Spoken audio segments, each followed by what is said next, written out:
علامہ اقبال نے ایک بات لکھی ہے. اقبال کہتے ہیں جب میں لندن میں وکالت کرتا تھا تو ایک خاتون تھی, لیڈی بارنس اس کا نام تھا. چھوٹے موٹے مقدمات لے کے وہ میرے پاس آتی تھی. بی بی ایک ہوٹل چلایا کرتی تھی. اس کا خامند جو تھا وہ فوج میں ملازم تھا. اقبال نے خود لکھا ہے, اقبال فرماتے ہیں کہ ایک دن وہ خاتون پھر کسی کیس کے سلسلے میں میرے پاس آئی. تو جب وہ آئی تو اس نے نقاب اوڑھا ہوا تھا, برقع کیا ہوا تھا. تو چونکہ اس نے نقاب اوڑھا تھا, مسلمانوں کی نشانی تھی. نقاب اوڑھنا کن کی نشانی ہے؟ اللہ آپ کو خوش رکھے. تو کہتے ہیں وہ نشانی چونکہ اہل اسلام کی تھی تو مجھے تجسس ہوا. میں نے کہا لیڈی خیریت ہے؟ میم صاحبہ یہ برقع پہنا ہوا ہے. تو کہتے نہیں, ہنس کے, اقبال مجھے پکا یقین تھا کہ آپ ضرور پوچھیں گے. تو میں نے کہا اچھا تو یہ برقع؟ تو کہنے لگی الحمدللہ میں مسلمان ہو گئی. تو میں نے فوراً کہا کہ آپ کا شوہر تو فوج میں ملازم ہے, فوجی کے لیے بدلنا اور پھر ملکی قانون اور یہ چیزیں. تو کہنے لگی اس نے مجھے کیا کہنا تھا, وہ خود کلمہ پڑھ گئے. تو کہتے ہیں میں اور متجسس ہوا. وہ کیس کی بات کرتی تو میرا تجسس بڑھ گیا. میں نے کہا تو کیس چھوڑ کے بتا کلمہ کیسے پڑھا. تو کہنے لگی اقبال اصل بات یہ ہے کہ میں نا بے اولاد تھی, خامد بھی بڑے اچھے پیسے کماتا, میں خود بھی ہوٹل چلاتی, پر ڈپریشن اور ٹینشن اور بلا وجہ کی پریشانیاں جان نہیں چھوڑ.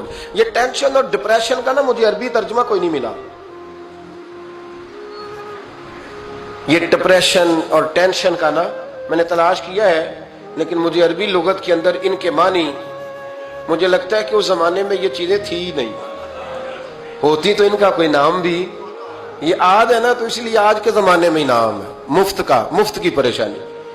تو کہتی ہے مجھے ٹینشن اور ڈپریشن رہتی تھی ہر وقت, بڑی میں پریشان رہتی تھی. میرے ساتھ ایک عجیب واقعہ ہوا کہ میرے ہوٹل میں نا ایک بابا جی برتن مانجتے تھے, بوڑھے آدمی تھے, 70 سال کے قریب عمر تھی.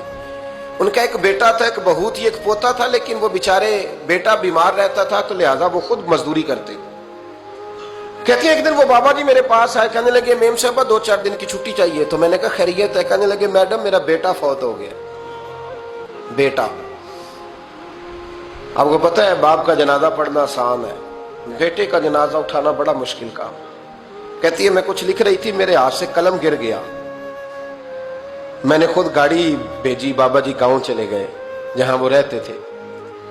کہتی 2-3 دن کے بعد میں اور میرا شوہر گئے تو رستے میں ہم باتیں کر رہے تھے کہ کیا تعزیت کریں گے.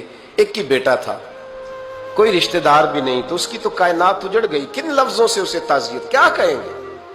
کہتے جب ہم گئے تو وہ ٹوٹی ہوئی چٹائی پہ بیٹھا تھا, کچھ لوگ قریب تھے. ہم نے جا کے کہا بابا آپ مسلمان ہیں, ہم آپ کو کیا نصیحت کریں, ایک ہی بیٹا تھا, کہ کس طرح کر کے ہم آپ کو تسلی دیں. تو کہتے اس نے آنکھیں کھولی, بوڑھی آنکھوں میں ایمان کی روشنی.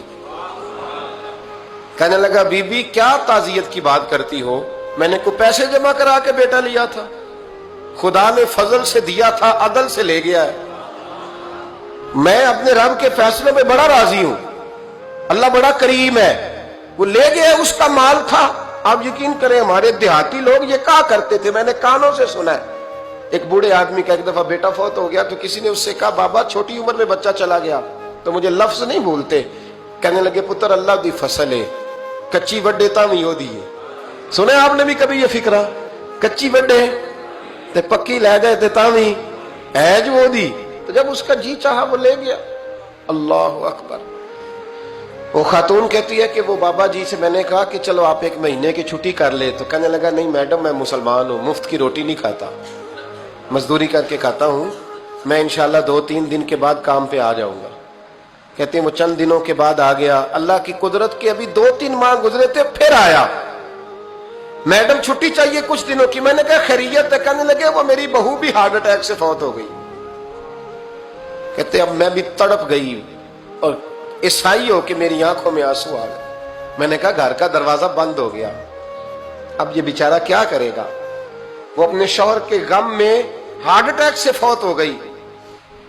کہتے ہم پھر 2-3 دن کے بعد تعزیت کے لیے گئے, پھر ٹوٹی ہوئی چٹائی, بوڑھا نہ اپنی انگلیوں سے زمین پر کچھ بنا رہا.